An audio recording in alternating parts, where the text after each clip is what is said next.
దానియేలు గ్రంథం 7వ అధ్యాయం మొదటి వచనం. ఏ రాజు? బబులోను రాజు. 7వ అధ్యాయం మొదటి వచనము. This is the introduction. 2 నుంచి 14 వరకు గివింగ్ ఆఫ్ ద విజన్ అని రాసుకోండి. 2 నుంచి 14 వరకు గివింగ్ ఆఫ్ ద విజన్ అని రాసుకోండి. ఆఫ్టర్ 7వ అధ్యాయం 15-27 నుంచి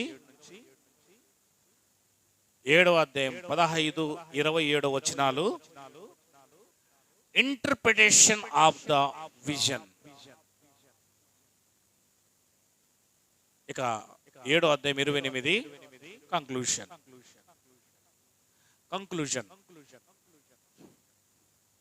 అర్థమవుతుందా? మొదటి వచనం ఏమైంది? ఏంది? ఇంట్రొడక్షన్ అంటే ఏ కాలములో కల వచ్చిందని చెప్పే ఇంట్రొడక్షన్. ఇక 2 నుంచి 14 వచనాలు giving of the vision. Vision అంటే దర్శనం. దానియేలు గారికి ఇవ్వబడిన దర్శనం. Very good. ఇక 15 నుంచి 27 వరకు ఇంటర్ప్రిటేషన్ ఆఫ్ ద విజన్ అంటే ఆ యొక్క వచ్చిన దర్శనము యొక్క భావం. ఇంటర్ప్రిటేషన్ అన్నాడు కదా, వ్యాఖ్యానం, దాని భావం, దాని తాత్పర్యం, వివరణ అంటాం మనం. ఎస్. ఇక లాస్ట్ లో 28వ వచనం కంక్లూషన్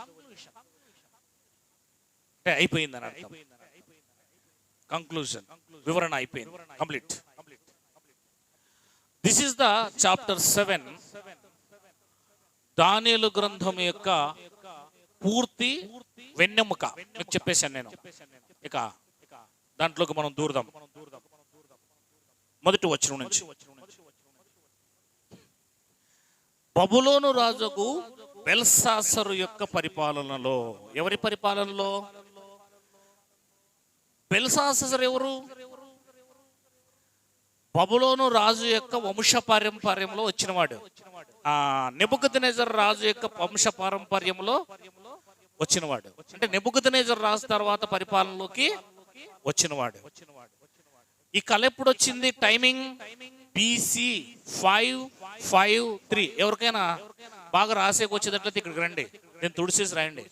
హ్యాండ్ రైటింగ్ బాగుండాలా, తప్పుపోకుండా రాయాలా. తుడిసేసి ఇక్కడికి వచ్చి స్కెచ్ తీసుకొని రాయండి. BC 553. నేను చెప్పేది అర్థమవుతుందా? ఎప్పుడు? 553 అంటే క్రీస్తు పూర్వం 553లో ఎవరు పరిపాలిస్తున్నారు? టవాలు ఉంటుంది చూడు అక్కడెక్కడో, అదే అవి వింటున్నారా అండి ప్లీజ్? బెల్షాసరు ఏ సామ్రాజ్యములో పరిపాలకుడు? ఇంకా బబులోను సామ్రాజ్యమే ఇది. ఏ సామ్రాజ్యము? BC 553. ఏం జరిగినప్పుడు? అతని పరిపాలనలో మొదటి సంవత్సరమున దానియేలుకు దర్శనములు కలిగెను. దర్శనాలు కలిగేంటండి? అతడు తన పడక మీద పరి ఉండి ఒక కల కని ఆ కల సంగతిని సంక్షేపముగా వివరించి తర్వాత రాశాడండి. ఇదంతా కూడా ఎవరి పరిపాలన జరిగింది? బెల్షాసరు. ఓకేనా? బెల్షాసరు అనే అతను రాజు. ఆ రాజు కాలంలో ఏం జరిగింది? పరిపాలన జరిగే కాలంలో ఇతను కలొచ్చింది. ఎవరి కలొచ్చింది? దానియేలు గారికి కలొచ్చింది. దేవునికి మహిమ కలుగును గాక. వింటున్నారా? Very good. ఇప్పుడు 2వ వచనంలో ఏం జరిగింది? 2వ వచనంలో ఏం జరిగింది? దానియేలు వివరించి చెప్పునదేమనగా, రాత్రి యందు దర్శనములు కలిగినప్పుడు నేను తేరి చూచుండగా ఆకాశపు నలుదిక్కుల నుండి సముద్రం మీద గాలి విసురుట నాకు కనబడిందటండి. ఆ దర్శనంలో ఏం కనబడింది? ఏం కనబడిందండి? ఆకాశం నలుమూలల నుంచి వచ్చి సముద్రం మీద గాలి విసురుతుందట. ఆకాశం నలుమూలల నుంచి వచ్చి 4 వైపుల నుంచి వచ్చి గాలి ఎక్కడికి పోతా ఉంది? సముద్రం మీదకి పోతా ఉంది. సముద్రం మీదకి వెళ్తాం చూడండి. అది వెరీ గుడ్. ఇప్పుడు ఏం జరిగింది? అప్పుడు ఈ సముద్రం మీద ఎప్పుడైతే గాలి వీచిందో వెంటనే 4 మిక్కిలి గొప్ప జంతువులు, ఏవమ్మా 4 మిక్కిలి గొప్ప జంతువులు అంట సముద్రంలో వచ్చి ఆ సముద్రములో నుండి పైకి ఎక్కెను. ఆ జంతువులు ఒకదానికొకటి భిన్నములై ఉండెను. ఎన్ని జంతువులు వచ్చినాయి? 4 జంతువులు. ఎన్ని జంతువులు? ఏమండి ముందు ఏమిచ్చింది? ఏమిచ్చింది సార్? మీరే సార్ గిద్దన్ బదర్. 4 వైపుల నుంచి ఏమొచ్చింది చెప్పండి సార్. 4 వైపుల నుంచి ఏమొచ్చింది? గాలి వీచింది. దేని మీదకి వీచింది? సముద్రం మీదకి వీచింది. ఆ సముద్రంలో నుంచి ఏం బయటకు వచ్చాయి? 4 గొప్ప జంతువులు బయటకు వచ్చాయి. 4 జంతువులు. ఎన్ని జంతువులు? గాలి విసిరిగానే జంతువులు బయటకు వచ్చాయంటండి. దాంట్లోంచి 4 జంతువులు బయటకు వచ్చాయి. ఆ జంతువులు ఎలా ఉన్నాయంట? ఒకదానికొకటి భిన్నములై ఉండేను అని రాయబడి చూడండి. ఒకదానికొకటి ఎట్లున్నాయి? ఇవి చాలా భిన్నముగా ఉన్నాయి. ఒకదాని నుంచి ఒకటి పోల్చుకోలేము. భిన్నముగా ఉన్నాయంటే ఇవి 4 జంతువులు అండి. 1 కాదు 2 కాదు. రైట్. ఇప్పుడు మొదటి జంతువు గురించి 4వ వచనంలో వివరిస్తున్నాడు చూడండి. మొదటిది సింహమును పోలినది అని రాయబడి చూడండి. ఎలా ఉందంటది? దాన్ని చూస్తుంటే సింహంలా కనబడుతుంది. సింహమే కనబడుతుంది. కానీ దానికి 2 పక్షిరాజు రెక్కల వంటి రెక్కలు ఉండేను. నేను చూచుచుండగా దాని రెక్కలు తీయబడినవి గనుక మనుష్యుని వలె అది పాదములు పెట్టుకుని నేలపైన నిలబడెను. మరియు మానవ మనస్సు వంటి మనస్సు దానికి ఇయ్యబడెను అని రాయబడి చూడండి. మీకు అర్థమవుతుందా? మొదటిది ఏంటి? 4 జంతువులు సముద్రంలో నుంచి వచ్చాయి. మొదటిది ఏంటి? సింహం వలె ఉంది. సింహం వలె ఉన్న జంతువుకు ఇంకా ఏమున్నాయి? పక్షిరాజు రెక్కలు సింహానికి వస్తే ఎట్లుంటది? అది పైన ఎగరగలదు, కింద పరిగెత్తగలదు. అవునా? పైన పోయినటువన్నీ కూడా క్యాచ్ చేయగలదు, కింద పోయేటి కూడా క్యాచ్ చేయగలదు. ఓకేనా? సింహానికి రెక్కలు వస్తే మనం ఏడ ఉంటామండి? ఇంకా చెప్పండి. ఎగురుకుంటూ వచ్చి చర్చి మీద పడుతుంది అది, ఎగ్జాంపుల్ గా. అంతేనా? అంటే డబుల్ బలం వస్తుంది దానికి. అవునా లేదా?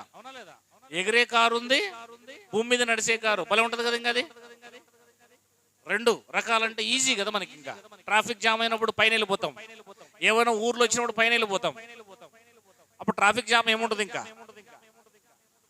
అట్లాంటి కార్లు తయారు చేశారు కదా. ఇప్పుడు సింహం వలె ఉందంటండి. దానికి పక్షిరాజు రెక్కలు 2 ఉంటాయంటండి. ఓకేనా? అయితే రెక్కలు ఏమైపోయాయి తర్వాత? మరి రెక్కలు ఏమయ్యాయి? తీసేశారు. రాయబడింది లేదు అక్కడ? రెక్కలు తీసేశారు. రెక్కలు తీసేయబడ్డాయి. అప్పుడు అది మామూలుగా నేల మీదకి వచ్చి దిగింది. ఇంకా రెక్కలు లేవు కదా, పైన పోయేయలేదు.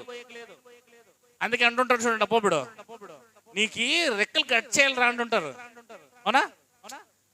కొంచెము నీకు రెక్కలు కట్ చేయాలరా, నిలబడటం లేదు భూమి మీద నువ్వు అసలు అంటారు. అంటే ఎవరో దీనికి రెక్కలు కట్ చేశారు అనమాట.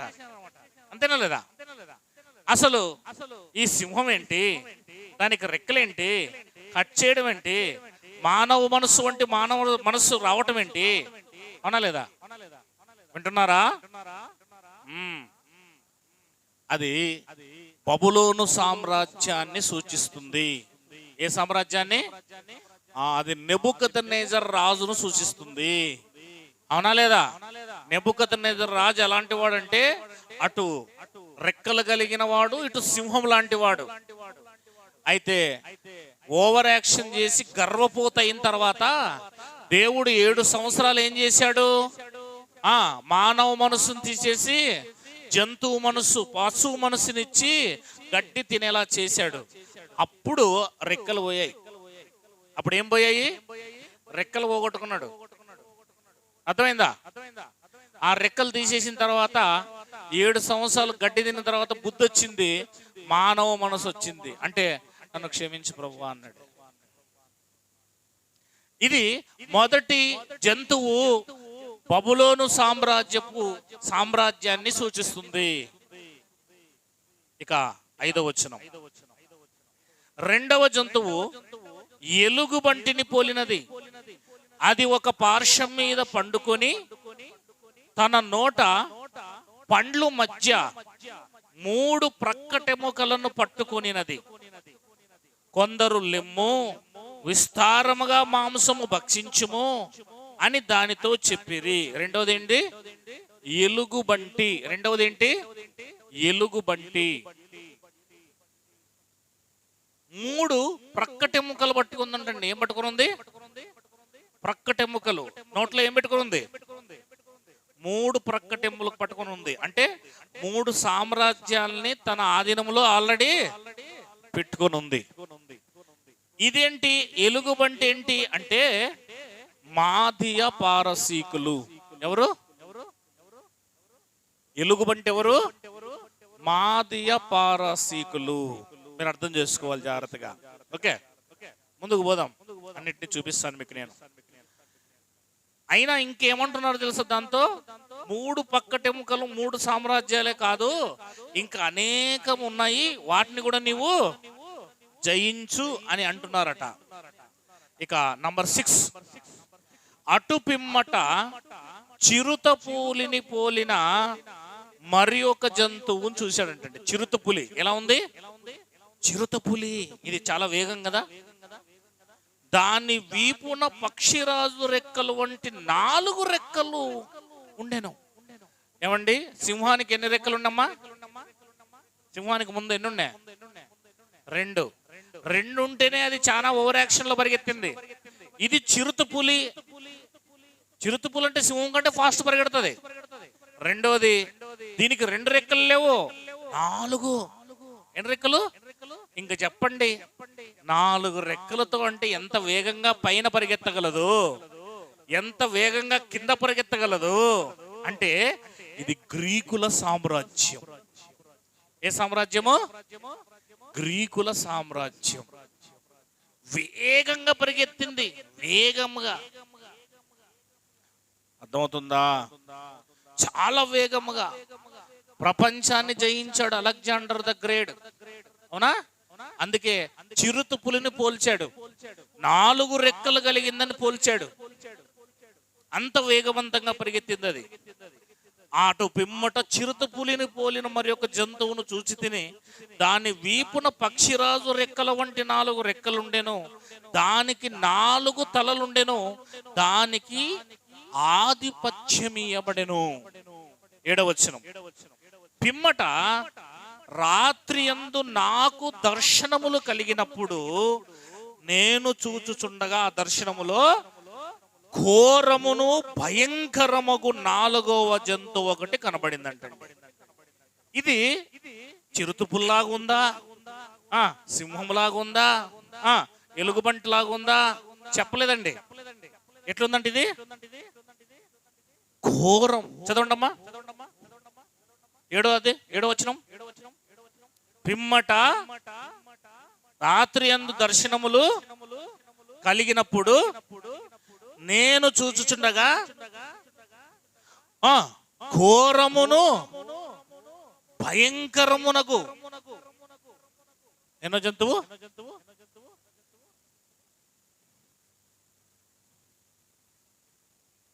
అంటే చిరుతపుల కంటే భయంకరమా? సింహం కంటే భయంకరమా? ఎలుగుబంటి కంటే భయంకరమా? ఒక రకం చెప్పాలంటే ఆ మూడు కలిపితే తయారయ్యేదే ఇది. అట్లాంటిది ఇది. ఆ మూడుని కలిపి మిక్సీలో వేస్తే బయటకు వచ్చేదే ఘోరమైన భయంకరమైన ఈ జంతువు. దీన్ని వర్ణించలేదు, ఇంకా ఇలా ఉంటుందని చెప్పడానికే వీల్లేదు. దాంట్లో సింహపు లక్షణాలు కనబడుతున్నాయి, దాంట్లో చిరుతపు లక్షణాలు కనబడుతున్నాయి, దాంట్లో ఎలుగుబంటి లక్షణాలు కనబడుతున్నాయి. అది మూడుని సవరించుకుని 4వ జంతువుగా మారిపోయింది, మరొక కొత్త జంతువుగా మారిపోయింది. ఆ జంతువు ఏది? రోమా సామ్రాజ్యం. ఎంత భయంకరమైందో చూడండి. రోమా సామ్రాజ్యం ఎంత భయంకరమైందో చూడండి ఒకసారి. అర్థమైందా? అర్థమవుతుందా? 7వ వచనం.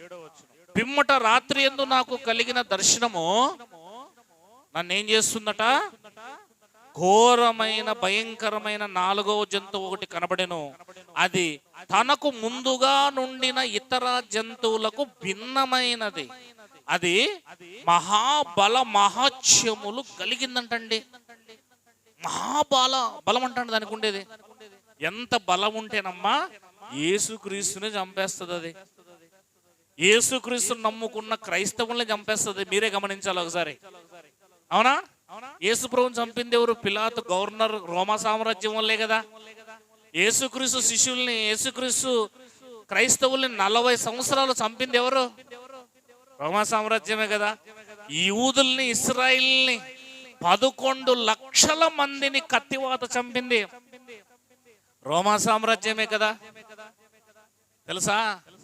3.5 సంవత్సరాల పాటు 66 నుండి 70 వరకు ముట్టడి వేసి రోమా సామ్రాజ్యం లోపల బయటికి, బయట లోపలికి రాకుండా 5 నెలలు తిరిగేపాటికే వాళ్లకు బయట నుంచి ఏ సామాగ్రి రానందున పిల్లలు, వృద్ధులు సరిగ్గా ఆహారం తినలేని పరిస్థితిలో వాళ్ళు ఉన్నప్పుడు, దిగుమతి ఎగుమతి జరగలేనందువలన ఆఖరికి వాళ్ళ పిల్లల్ని వాళ్ళు తినడం మొదలు పెట్టారు. అర్థమైందా? ఆఖరికి వాళ్ళు ఆకలి దప్పికలు కలిగి చాలా ఇబ్బంది పడ్డారు. ఆఖరికి కొంతమంది అయితే చచ్చిపోయారు. చచ్చిపోతూ ఉన్న శవాల్ని తీసుకెళ్లిపోయి బయట పడేద్దాము, పాతి పెడదామంటే బయట ఎవరున్నారు? రోమా సామ్రాజ్యం ఆల్రెడీ రౌండ్ ఆఫ్ చేసి ఉంది. అర్థమైందా? కనుక పాతి పెట్టలేక వాటిని తీసుకెళ్లి ఆ దేశంలోనే ఒక మూలన పడేశారు శవాల్ని. అవన్నీ కంపు కొట్టడం వల్ల కూడా తెగుళ్ళు వచ్చాయి, రోగాలు వచ్చాయి. అలా ఆ రోగాలకు కూడా చనిపోయిన వాళ్ళు చాలా మంది ఉన్నారు. చెప్పింది అర్థమవుతుందా? ఆకలి దప్పికలతో చచ్చిపోయిన వాళ్ళు ఉన్నారు. పారిపోదామంటూ వాళ్ళ చేతికి దొరికి చచ్చిపోయిన వాళ్ళు ఉన్నారు. బయటికి పారిపోవడానికి ప్రయత్నం చేసిన వాళ్ళంతా కూడా రోమా సామ్రాజ్యం చేతికి దొరికి బయట వాళ్ళందరినీ చంపి సిలివేస్తున్నారు. తెలుసా? అల్టిమేట్ గా 3 సంవత్సరాల పాటు బందీ చేస్తే లోపలే, బయటికి పోయకుండా లోపలికి రాకుండా వాళ్ళకి ఆహారం ఎట్లుంటుంది చెప్పండి? ఆ రకంగా వాళ్ళు దిగ్బంధం చేసేసారు లోపలే. భయంకరమైంది ఇది, క్రూరమైంది. మీరు చూశారు కదా ఇందాక. ఎంతమందిని చూశారు ఇక్కడ? 11 మందిని చూపించాను నేను. ఎంత ఘోరమైన వాళ్ళు అనుకుంటున్నారు వాళ్ళు. వారినే ఏమని చెప్తుంది బైబిలు? ఘోరమైన భయంకరమగు 4వ జంతువు ఒకటి కనబడినది. తనకు ముందుగా ఉండిన ఇతర జంతువులకు భిన్నమైనది. అది మహాబల మహత్యములు కలిగింది. దానికి పెద్ద ఇనపదంతములను 10 కొమ్ములు ఇవ్వబడెను. ఎన్ని? ఆ రోమా సామ్రాజ్యానికి ఎన్ని కొమ్ములు ఉన్నాయంట? ఏంటి కొమ్ములవి? 10 కొమ్ములు అంటే 10 మంది రాజులు. అర్థమైందా? 10 కొమ్ములు అంటే 10 మంది రాజులు. 8 అదేం చేస్తుంది చూడండి. తర్వాత 10 కొమ్ములు ఇవ్వబడెను. అది సమస్తమును భక్షించుచు తుత్తనీయులుగా చేయుచు మిగిలిన దానిని కాళ్ళ కింద అనగదొక్కచుండెను. అంటే అది ఎక్కడెక్కడికి పోతుందో అక్కడక్కడ మొత్తం తన స్వాధీనం చేసుకుంటా ఉందంటండి. ఏది? రోమా సామ్రాజ్యం. రోమా సామ్రాజ్యం నుంచి వచ్చే 10 మంది రాజుల గురించి ముందే మాట్లాడుతున్నాడు. ఏ కాలంలో ఉండి మాట్లాడుతున్నాడు ఈ దర్శనము? దేవుడు ఏ కాలంలో ఉండి చూపిస్తున్నాడు? 553 బబులోను సామ్రాజ్యం. ఇంకా ఏ సామ్రాజ్యాలు రాలేదు ఈ దర్శనం వచ్చినప్పటికీ? మాదియ పార్సీకులు రాలేదు, గ్రీకులు రాలేదు, రోమన్స్ రాలేదు, రోమన్స్కి వచ్చే 10 మంది రాజులు రాలేదు. చూసారా? ఈ 10 మంది రాజులు వచ్చినప్పుడే యేసు ప్రభు రెండో రాకడ జరుగుతుంది. అర్థమవుతుందా? అందుకే ఆ 10 మంది రాజులను ఎందుకు అన్నాడు? 10 మందితోనే ఎందుకు ఆపాడు? ఇంకొకటి వస్తలే తర్వాత. ఈ 10 ఇంకొకటితో ఎందుకు ఆపాడు అనుకుంటున్నారు? యేసు క్రీస్తు రాజ్యం ఆ రోమా సామ్రాజ్యం తర్వాత స్థాపించబడుతుంది. అదే క్రీస్తు శకం 70. ఇందులో నుంచి మీకు AD 17 చూపించబోతున్నాను నేను. దేవునికి మహిమ కలుగునుగాక. హల్లెలూయా. మీకు బైబిల్లో అడుగడుగునా చూపిస్తారు, అందుకే చూపిస్తున్నాను. బాగా వినాలి మీరు. ఇంకా AD 70 గురించి. మొన్న బ్యాంక్ మేనేజర్ వాళ్ళ ఇంట్లో వాక్యం చెప్పిన తర్వాత ఆ నీరో చక్రవర్తి 666 ఎట్లా అని అన్నాడు జాన్. ఇట్లా చూస్తేనే అర్థమవుతుంది. అవునా? ఈ రకంగా చూస్తేనే ఎవడనేది ఏంటనే అర్థమవుతుంది మనకి మొత్తం టోటల్ గా. హల్లెలూయా. అర్థమవుతుంది అనుకుంటున్నా మీకు. ఆసక్తి కలిగి వాక్యం చూడాలా. రైట్. ఇప్పుడు ఇక్కడ వరకు మనం చదువుకున్నాం కదా. ఎంతవరకు? 7 వరకు. మీకు ఫస్ట్ నుంచి కొన్ని రేఖనాలు ఇచ్చి నేను మళ్ళీ 7 దగ్గర నుంచి 8లోంచి వెళ్ళిపోతా. ఇక జాగ్రత్తగా వినండి. అమ్మా వింటారా? అయిపోయిందమ్మా, ఏం లేదు, ఇంకొక గంట సేపు అంతే, ఏం లేదు. దేవునికి మహిమ కలుగునుగా. ఓర్చుకోవాల్సిందే. అవునా? కానుపోయేటప్పుడు ఏం చెప్తారు? అయిపోయిందమ్మా, రోజు అయిపోయి బిడ్డ బయటపడగానే సంతోషపెడతాం. అవునా? మీరు కూడా చనిపోయి పరలోకంలోకి వెళ్ళి దేవుని ముందు నిలబడ్డారనుకో, అప్పుడు సంతోషపడతారు. ఆ దానికే ప్రయాసపడతాం ఇప్పుడు మనం. అవునా? ఇది జీవితాంతం ప్రయాస. జీవితాంతము ఇది ప్రయాసే. కొంచెం ఓర్చుకోండి. Very good. ఒకసారి 2వ వచనం దగ్గరికి వద్దాం మళ్ళా మనము. చదవండి. దానియేలు వివరించి చెప్పిందేమనగా, రాత్రి యందు దర్శనములు కలిగినప్పుడు నేను తేరు చూడగా ఆకాశపు నలుదిక్కల నుండి సముద్రం మీద గాలి విసురుడు నాకు కనబడెను. అప్పుడు 4 మిక్కిలి గొప్ప జంతువులు మహాసముద్రములో నుండి పైకెక్కెను. ఆ జంతువులు ఒకదానికొకటి భిన్నములై ఉండెను. ఇక్కడ గాలి సముద్రం మీదకి వెళ్ళటం, సముద్రంలో నుండి 4 జీవులు పైకి రావటం అని కనబడుతున్నాయి మనకి. ఇక్కడ సముద్రం అంటే ఏంటి అని మనం బైబిల్ని ప్రశ్నిస్తే బైబిల్ 2 రెఫరెన్స్లు మీ ముందు పడేస్తుంది. మా వింటున్నారమ్మా? వినండమ్మా, అయిపోయింది గడిచేమా. యెషయా గ్రంథము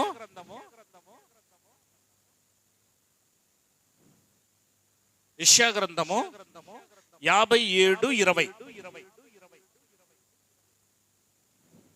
తొందరగా చదివితే అయిపోతుంది. వీళ్ళు చదవడం లేదమ్మా, వీళ్ళు లేట్ చేస్తున్నారు. భక్తిహీనులు కదులుచున్న సముద్రము వంటి వారు. చాలు. మనుషుల్ని సముద్రంతో పోలుస్తున్నాడు. చూడండి అక్కడ. అమ్మా ఏముడితో పోలుస్తున్నాడు? Bible language, prophetical language. సముద్రం అంటే సముద్రం కాదు. మనం ఎలా తీసుకోవాలి ఇప్పుడు? That's all. అందుకే ప్రకటన గ్రంథంలో కొత్త భూమి కొత్త ఆకాశం వచ్చింది. ఆ తర్వాత పాత భూమి పాత ఆకాశము వెళ్ళిపోయింది. సముద్రం మీకు లేదన్నాడు. సముద్రం మీకు లేదంటే సముద్రం మీకు లేదంటే భక్తిహీనులు లేరని అర్థం. అర్థమైందా? పాత నిబంధన కాలంలో ఉండే ఇశ్రాయేలీల్లో చచ్చిపోయారు వాళ్ళు. 18వ అధ్యాయంలోనే ప్రకటన గ్రంథంలో ఆ భక్తిహీనులు లేరని అర్థం. అయిపోయేవాళ్ళు, వాళ్ళ పని క్లాస్. ఇప్పుడు పరిశుద్ధులు ఉన్నారని అర్థం. పరిశుద్ధులు ఉన్నారని అర్థం. ప్రకటన గ్రంథం 17వ అధ్యాయం 15వ వచనం చదవండమ్మ తల్లులు. వెనకాల బాగా కూర్చొని ఉన్నారు రాసుకుంటా. ఆమె తిక్కన్న ఎర్రన్న ఎర్ర పగడ మాదిరి రాస్తా ఉంది కవిత్వం.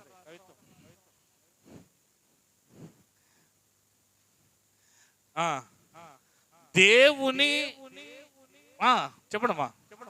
దేవుని మాటలు నెరవేరు వరకు 17వ అధ్యాయం 15వ వచనమేనా?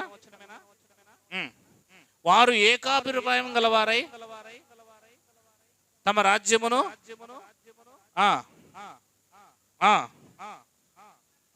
17:15 మరియు ఆ దూత నాతో ఇలాగూ చెప్పెను, ఆ వేశ్య కూర్చున్న చోట నీవు చూచిన జలములు ప్రజలను, జన సమూహములను, జనములను, ఆయా భాషలు మాట్లాడే వారిని సూచిస్తుంది అని రాయబడింది. ఇది తీసుకోండి, అది బాగాలేదు. అర్థమవుతుందా? జలములు అంటే జనములు. అర్థమైందా? ఇప్పుడు ప్రజలు, భక్తిహీనులు ప్రజలు. ఇప్పుడు ఈ 3వ వచనం, 4వ వచనం, 7వ అధ్యాయంలో సముద్రం మీద గాలి వీచింది, సముద్రంలో నుండి 4 జంతువులు వచ్చాయంటే ప్రజలలో నుండి వచ్చిన 4 రాజులు, మనుషుల్లో నుండి వచ్చిన 4 రాజులు, మనుషుల్ని పరిపాలించే 4 రాజులు అని అర్థం చేసుకోవాలమ్మా మీరంతా. అమ్మ అర్థమైందా? దేవునికి మహిమ కలుగునుగా. అర్థమైంది కదండి అందరికి? ఈ 4 రాజులు ఎవరు అంటే మనం చూసుకున్నాం కదా ఇందాక 7వ వచనం వరకు. 1 బబులోను సింహం, 2 ఎలుగుబంటి మాదియా పారసీకులు, 3 గ్రీకులు చిరుతపులి, 4 ఘోరమైన భయంకరమైన మహాత్యము కలిగిన మహాబలము కలిగిన రోమా సామ్రాజ్యం. దీన్నే ఇంకొక దగ్గర పోల్చాడు. అక్కడికి రండి, దానియేలు గ్రంథం 2వ అధ్యాయం. ఇది నెబుకద్నెజర్ గారికి వచ్చిన కళ. దానియేలు గారికి వచ్చిన దర్శనం వేరు, నెబుకద్నెజర్ గారికి వచ్చిన దర్శనం వేరు. నెబుకద్నెజర్ గారికి వచ్చిన దర్శనంలోకి వెళ్తే అక్కడ ఒక ప్రతిమ కనబడింది. ఆ ప్రతిమ ఏంటో 31వ వచనం నుంచి చూద్దాం. 2:31.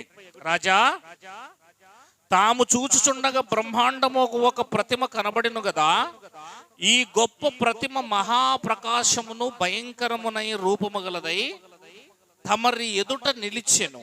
ఆ ప్రతిమ యొక్క శిరస్సు మేలిమి బంగారం. శిరస్సు ఏమేముంది? బంగారు. దాని రొమ్ము భుజము వెండి, దాని ఉదరము ఇత్తడి, దాని మోకాళ్ళు ఇనుము అని రాయబడింది చూడండి. ఇప్పుడు 4 నెబుకద్నెజరు చూసినప్పుడు కూడా 4 లోహాలు కనబడ్డాయి. దానియేలు గారు చూసినప్పుడు 4 మృగాలు కనబడ్డాయి. లోహాలు, మృగాలు. దానియేలు గారికి విలువైనవిగా ఎవరికి? నెబుకద్నెజరు గారికి విలువైనవిగా కనబడ్డాయి. దానియేలు గారికి భక్తుడు గనక నీచంగా కనబడ్డాయి. అర్థమైందా? మృగాల మాదిరి కనబడ్డాయి. ఏంటి మృగాలు? మనుషులు చంపుతుంటే మృగాలు కాదవి. ఎంతమంది చంపుతాయి 4 సామ్రాజ్యాలు. బంగారు. ఇప్పుడు చెప్పండి, అక్కడ ఇక్కడ బంగారు, అక్కడ బొమ్మలోనే వెళ్ళండి. ఇక్కడ బంగారు, అక్కడ వెరీ గుడ్. లోహాన్ని జంతువుని పోల్చండి.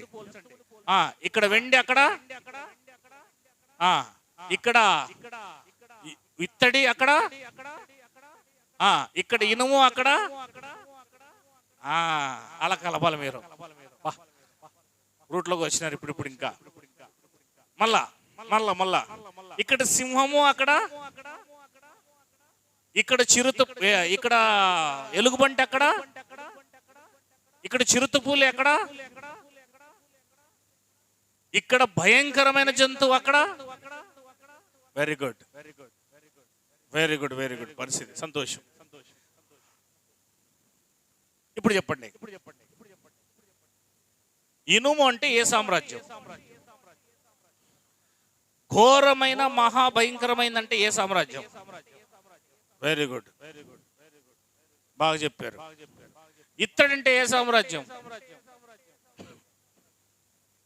గ్రీకు సామ్రాజ్యం. బంగారంటే ఏ సామ్రాజ్యం? బబులోను సామ్రాజ్యం. సింహం అంటే, చిరుతంటే, ఇప్పుడు బాగా జ్ఞాపకం పెట్టుకోలేవు ఇవన్నీ, అవునా? ఇక మీకు ఆటోమేటిక్గా వచ్చేస్తాయి ఇంకంతా. కనుక బబులోను రాజైన నెబుకద్నెజరుకు వచ్చింది లోహాలు, దానియేలు భక్తుడైన దానియేలు గారికి వచ్చింది మృగాలు. ఈ మృగాలువి. కానీ చివర్లో వచ్చే మృగము బహుభయంకరమైంది, దానికి 10 కొమ్ములున్నాయి. వెరీ గుడ్, బాగా లైన్ లోకి వచ్చారు. సముద్రం అంటే జనములు. Very good. జనముల్లో నుంచి వచ్చిన 4 మృగాలు, 4 సామ్రాజ్యాలు. Okay, very good. ఇక ముందుకు పోదాం, చూసుకొని వెళ్ళిపోదాం. 4వ వచనం చదవండి. 7వ అధ్యాయము 4వ వచనం చదివారా? మొదటిది ఎలా ఉంది? మొదటిది ఎలా ఉందట? సింహమును పోలినది. వెరీ గుడ్, అయిపోయింది దాని పని. తర్వాత రెండవది ఎలుగుబంటి, 3వ చిరుత, 4వది భయంకరమైన మహాజంతువు. అంటే 3 కలుపుకున్నది. ఇక్కడ మీకు ఒక విషయం చెప్పాలా, బబులోను సామ్రాజ్యాన్ని ఎవరు కొట్టితే ఎవరు వచ్చారు? మాదీయ పారసీకులు కొడితే వచ్చారు. మాదీయ పారసీకులు కొట్టి ఎవరు వచ్చారు? గ్రీకులు వచ్చారు. గ్రీకులు కొట్టి ఎవరు వచ్చారు? రోమా సామ్రాజ్యం వచ్చింది. రోమా సామ్రాజ్యాన్ని ఎవరు కొట్టారు? యేసుక్రీస్తు. పక్కన పెట్టండి. ఇప్పుడు నేను ఒక విషయం చెప్తాను. బబులోను సామ్రాజ్యాన్ని మాదీయ సామ్రాజ్యం కొట్టినప్పుడు అది వెళ్ళిపోలేదు, మాదీయ సామ్రాజ్యంలోకి వచ్చి మిళితం అయిపోయింది. ఎలాగా అంటారా? ఆ మాదీయ గ్రీకు సామ్రాజ్యము, మాదీయ పారసీక సామ్రాజ్యం బబులోను సామ్రాజ్యాన్ని సొంతం చేసుకుంది కదా, దాని బుద్ధులు దీంట్లోకి వచ్చేసాయి. ఓకే, ఇప్పుడు గ్రీకు సామ్రాజ్యము మాదీయ పారసీక సామ్రాజ్యాన్ని కొట్టింది కదా, అది దాన్ని స్వాధీనం చేసుకుంది, అది దీంట్లోకి వచ్చేసింది. అంటే ఒక దాంట్లో నుంచి ఇంకో దాంట్లోకి వెళ్తున్నా అక్కడ ఇవి లైఫ్ తీసుకుంటున్నాయి, మళ్ళీ లైఫ్ జీవాన్ని తీసుకుంటున్నాయి. నేను చెప్తున్నా అర్థమవుతుంది అనుకుంటా. దీంట్లో ఆ దాంట్లో మళ్ళీ అలాంటి స్వభావం బ్రతుకుతుంది. దసాల్ చచ్చిపోవడం లేదవి. అయితే 4వ సామ్రాజ్యమైన రోమా సామ్రాజ్యంలోకి ఈ 3 కనబడుతున్నాయి. అందుకే ఘోరంగా తయారైపోయి చూడండి. ఇప్పుడు ఈ 4ని లేపేదానికే యేసుక్రీస్తు వారు వస్తారు. ఇది ఇక్కడ లేదు, మీకు ఇంకో దగ్గర చెప్తాను చూడండి. 2వ అధ్యాయం 35 దానియేలు గ్రంథము. అంతటా ఇనుము, మట్టి, ఇత్తడి, వెండి, బంగారు ఏకముగా దంచబడి కళ్ళములోని చెత్త వలె కాగా అని రాయబడి చూడండి అక్కడ. అంటే అర్థం ఏంటి? మరి ఇనుము ఎక్కడి నుంచి వస్తుంది? ఈ బంగారు ఎక్కడి నుంచి వస్తుంది? బంగారు ఎప్పుడో పోయింది యేసు ప్రభు కాలంలోకి. అది ఎక్కడొస్తుంది? రాదు కదా. అంటే ఒక దాంట్లో నుంచి మరొకటి, మరొక దాంట్లో నుంచి మరొకటి, మరొక దాంట్లో నుంచి మరొకటి ఏం చేసుకుంటున్నాయి? ఇవి మిళితమై లైఫ్ తీసుకుంటున్నాయి, మళ్ళీ జీవాన్ని తీసుకుంటున్నాయి. బుద్ధులు ఎక్కడ పోవడం లేదు, అనివి స్వభావం ఎక్కడ పోవడం లేదు. అందుకే ఫర్ ఎగ్జాంపుల్ గా కయ్యను వంటి వారమై మనం ఉండరాదు అంటుంది బైబిల్. ఏమంటుంది? కయ్యను ఏం చేశాడు? తన సహోదరుని ద్వేషించి చంపేశాడు. ఇప్పుడు మనం అలా ఎవరైనా సహోదరుని ద్వేషించే నువ్వు ఎవరు? నీలో కయ్యను ఉన్నాడని అర్థం. కానీ నువ్వు కయ్యను కాదు, కానీ నీలో కయ్యను ఉన్నాడు. అంటే ఈ మొదటి సామ్రాజ్యం చేసేది 2వ సామ్రాజ్యం చేసింది. అందుకే దీని బుద్ధులు దాంట్లో ఉన్నాయి, దీంట్లోకి వెళ్ళిపోయింది. అది మళ్ళా లైఫ్ తీసుకుంది. మళ్ళా లైఫ్. కానీ ఈ 4ని తుత్తు నీలుగా చేసి ఒక రాయి వచ్చిన తర్వాత మళ్ళా లైఫ్ తీసుకోలేదు. అది పూర్తిగా ఏమైపోయిందంటే అక్కడ చెత్త వలె వాటికి స్థలం ఎచ్చట దొరకకుండా ఖాళీ, గాలి వారిని కొట్టుకొని పోయెను. ప్రతి మగ విరగొట్టబడిన రాయి సర్వభూతలమంత మహాపర్వతమాయను.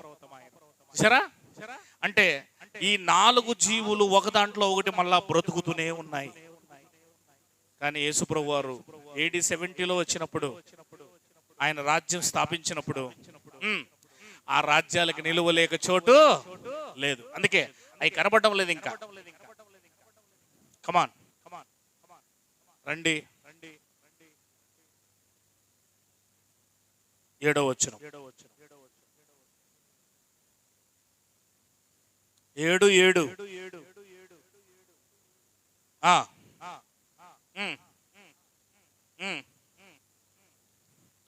ఘోరమును భయంకరమగు 4వ జంతువు కనబడెను.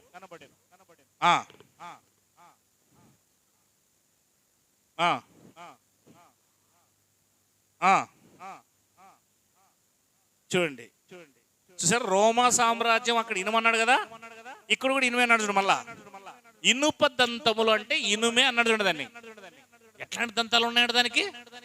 అబ్బో, ఇనుపు దంతాలు అంటే చాలా గట్టివే కదండి. ఈ దంతాలతోనే మనం భయంకరంగా కొరికేస్తాం. ఇనుపు దంతాలు ఉంటే అబ్బబ్బబ్బా, ఇనుమే పొదను పెడుతుందంట. బా, ఇనుపు దంతాలు ఉన్నాయండి దానికి. ఇంకా ఏమున్నాయి? 10 కొమ్ములుండెను. ఇది మన సబ్జెక్ట్. ఎన్ని కొమ్ములు? ఇప్పుడు ఇటు తెర మీద చూపించాను కదా నేను, 10 కొమ్ములు చూశారు కదా అందరూ. Very good. 10 కొమ్ములు చూశారు కదా. 10 కొమ్ములు. రోమా సామ్రాజ్యములో వచ్చే 10 మంది కొమ్ము అంటే కీర్తన 132. ఫాస్ట్ గా చదివితే తొందరగా అయిపోతుంది. కీర్తన 132. వినానమ్మా, జాగ్రత్తగా వినండి, జాగ్రత్తగా వినండి. వీలైతే ఆ కడ్డీలకి దానికి ఆనుకోండి, కానీ 2 గంటల వరకు మాత్రం విడిచిపెట్టేదే లేదు. అంతే కదా సోదరా? నా కోసం కాదు కదా. చిన్నపిల్లప్పుడు చూడండి, అన్నం పెట్టేటప్పుడు పిల్లలకి వాడు ఎట్ట పరిగెడుతుంటే వాడిని అంటే పెరుగు గిన్నె తీసుకొని పెరుగన్నం గిన్నెను వేసుకొని కలుపుకొని గట్టిగా వాడు ఆటకు పరిగెడితే ఆడ నోట్లో పెడతాడు, ఈడు పరిగెడితే ఈ నోట్లో పెడతారు కదా. ఎట్టు తిరిగి వాడిని కడుపు నింపాలని ప్రయత్నం చేస్తాడు, వాడిని దొరకకుండా పారిపోతుంటాడు. మీకు ఎలాగ తిరిగి నేను చెప్పాలని ఆశ కలిగి ఉన్నాను, దయచేసి వినండి. దేవునికి మహిమ కలుగునుగాక. చదవండి ఫాస్ట్గా. కీర్తన 132:17. 132:17. దావీదునకు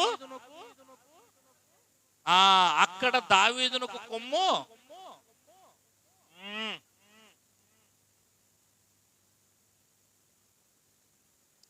దావీదునకు కొమ్ము అంటండోయ్. ఎవరండి దావీదుకు కొమ్ము? యేసుక్రీస్తు రాజు, దావీదు కుమారుడు రాజు యేసుక్రీస్తు.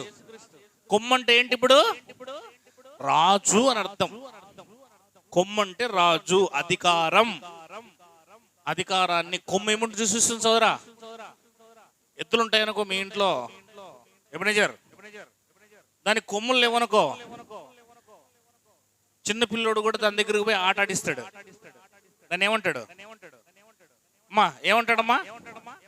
చూసుకుందాం రా అంటాడు చిన్నపిల్లడు పోయి దాని దగ్గరికి. కొమ్ములు లేవనుకో అదేం చేస్తుంది? పొడిసే కొమ్ములు లేవు కదా దానికి.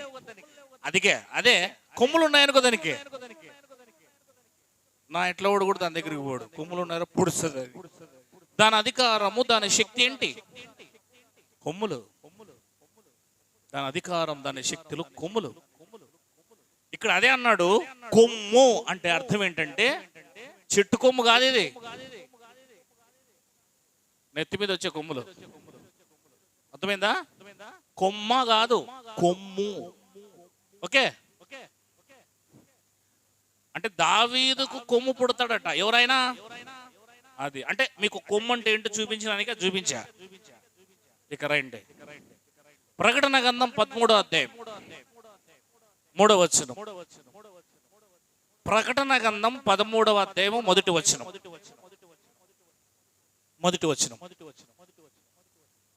మరియు 10 కొమ్ములు, 7 తలలు.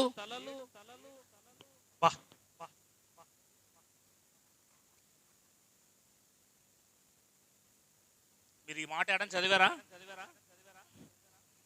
10 కొమ్ములు కలిగిన క్రూర మృగం అనే మాట ఎక్కడని చదివారా? చదవలేదమ్మా?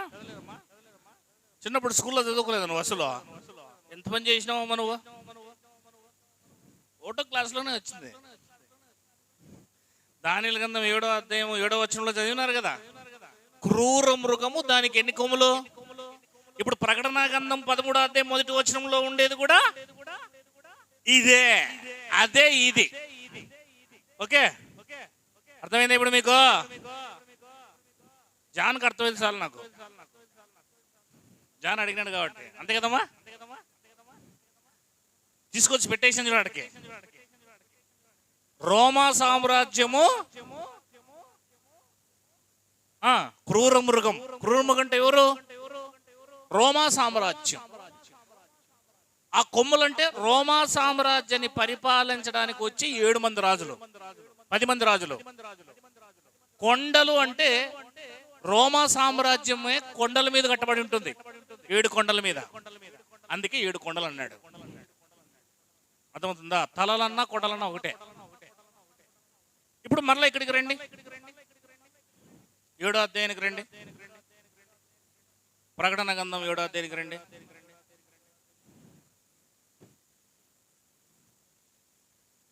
సారీ, దానియేలు గ్రంథం రండి, 7వ అధ్యాయం 24వ వచనం కూడా చదవండి ఒకసారి. 7:24. ఆ 10 కొమ్ములు ఆ రాజ్యము నుండి. చూసారా, దీని ఆన్సర్ ఇక్కడ ఉంది చూడండి. ఉందా లేదా? 7వ వచనంలో ఉండేదానికి ఆన్సర్ ఎక్కడుంది? వెనకాల ఉండేది చెప్పాలా, టైం కూడా అయిపోతా ఉంది. మరి 7వ అధ్యాయం అయిపోతుందో లేదో. ఆ 10 కొమ్ములు ఆ రాజ్యము నుండి పుట్టబోవు 10 మంది రాజులను సూచించుచున్నవి. అంటే పుట్టబోవు అంటే ఇంకా పుట్టలేదు దానియేలు గ్రంథం రాసేటప్పటికి, భవిష్యత్తు. కానీ ప్రకటన గ్రంథం రాసేటప్పటికి ఉన్నారు వాళ్ళు, ఆల్రెడీ వచ్చేసారు, అయిపోయింది. ఎంతమంది వచ్చారు చూసారా ప్రకటన గ్రంథం రాసేపటికి? యోహాను గారు 17వ అధ్యాయం. చూసారా మనం ఎలా పీసులు కింద చూసుకుంటున్నాం నీట్గా. కాలాన్ని బట్టి ఎవరో ఆయన కాలం అంటే ఎట్లండి ఏంటండి అన్నాడట మన గిజ్జన్ బ్రదర్ దగ్గర. మరి గిజ్జన్ బ్రదర్ దగ్గర చెప్పరు, అన్ని నా దగ్గర చెప్తారు వచ్చి. ఆయనకి చెప్పాలి కాలాల గురించి. మీరు గిజ్జన్ బ్రదర్ గారు ఇట్లయితే కష్టం, గిజ్జన్ బ్రదర్ గారు కాలాల గురించి తెలియకపోతే ఎట్లా బ్రదర్? చూసారా ఇప్పుడు కాలాల గురించి ఎన్ని విషయాలు తెలియజెప్పాల్సి వస్తుంది మీకు నేను, అంతేనా లేదా? ఒకసారి చదవండి 8వ వచనము, 17:8 వచనము. నీవు చూసిన మృగం ఉండేను. మృగం అన్నాడు చూడండి, 17వ అధ్యాయం 13వ అధ్యాయం 1వ వచనంలో ఉండేది కానీ, దానియేలు గ్రంథములో 7వ అధ్యాయంలో ఉండేది కానీ ఇదే కదా మృగం.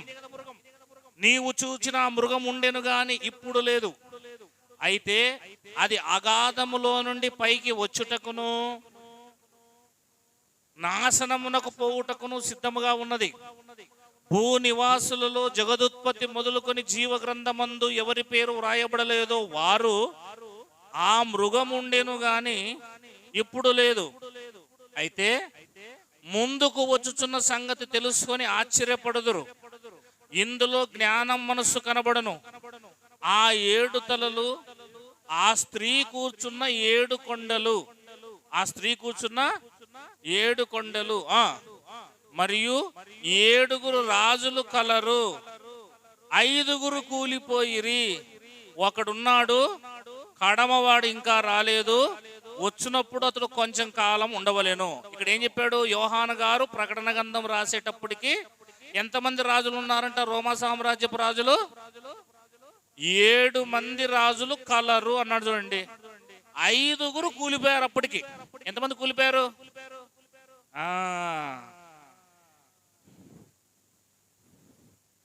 దీన్ని బట్టే ప్రకటన గ్రంథం ఎప్పుడు రాయబడిందో తెలుస్తుంది మనకి.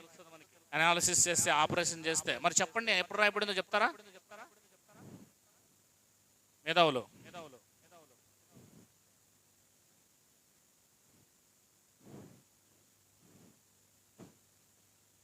5 మంది కూలిపోయారు అంటే అర్థం ఏంటి? 5 మంది ఏమైపోయారు? 5 మంది ఎవరు చెప్పండి? ఫస్ట్ ఎవరు చెప్పండి? రోమా సామ్రాజ్యపు రాజు కొమ్ము. బొమ్మలు చూశారు కదా ఇక్కడ. పొంపే. రెండవది ఆయన జూలియస్, అంతే. మూడవ ఆయన అగస్టస్, నాలుగవ ఆయన తిబిరియాస్, ఐదవ ఆయన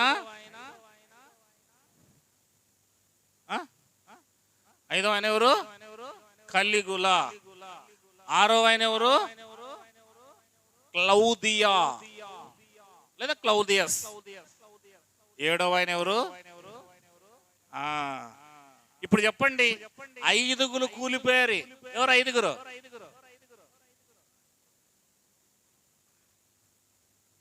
క్లౌదియా, నీరో ఇంకా రాలేదు. అంటే ఇక్కడ ఐదుగురు కూలిపోయారు. ఈయన బ్రతుకున్న సమయంలో ఐదుగురు కూలిపోయారు. ఐదుగురు ఏమైపోయారు? ఐదుగురు కూలిపోయిన సమయం తర్వాత ఏడో వ్యక్తి ఉన్న సమయంలో చూడండి అక్కడ మరి ఏడుగురు కలరంటున్నాడంటే ఏడో వ్యక్తి రాజ్యము చేస్తున్న సమయంలో యోహాను గారు ప్రకటన గ్రంథం రాశారు. 10 మంది కదా మొత్తము. యోహాను గారు ప్రకటన గ్రంథం రాసే సమయానికి ఎంతమంది ఉన్నారు? 7 ఉన్నారు. ఎంతమంది ఉన్నారు? 5 మంది కూలిపోయారంటే 5 మంది చచ్చిపోయారు. ఒకడు బ్రతుకున్నట్టున్నాడు, ఇంకొకడు రాజ్యం వెళ్తున్నాడు. ఏం చేస్తున్నాడు? నీరో చక్రవర్తి.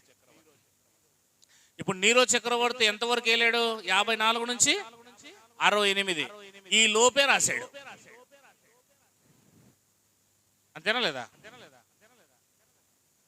ఏడో వ్యక్తి ఉన్నప్పటికే 68 లాస్ట్. 68 లోపే రాశాడు. అంటే 96 68 సార్లు ఏడో వ్యక్తి ఉన్నాడు అక్కడ రాజు. మీకు అర్థమవుతుందో లేదో నేను చెప్పే మాట. ఇంకా 6 క్లూస్ ఉన్నాయి. 6 క్లూస్. ఇదొక్కటే నేను ఇప్పుడు మీకు ఇప్పిండేది. ప్రకటన గ్రంథము 70కి ముందే రాయబడింది అనే దానికి ప్రకటన గ్రంథంలో నుండే 7 మొత్తం క్లూస్. అందులో ఒకటి ఇప్పాను. ఇక మిగతా 6 మీరు హోంవర్క్ చేసుకొస్తారేమో. రేపు పొద్దున చూద్దాం. చేసుకొస్తారు కదమ్మా?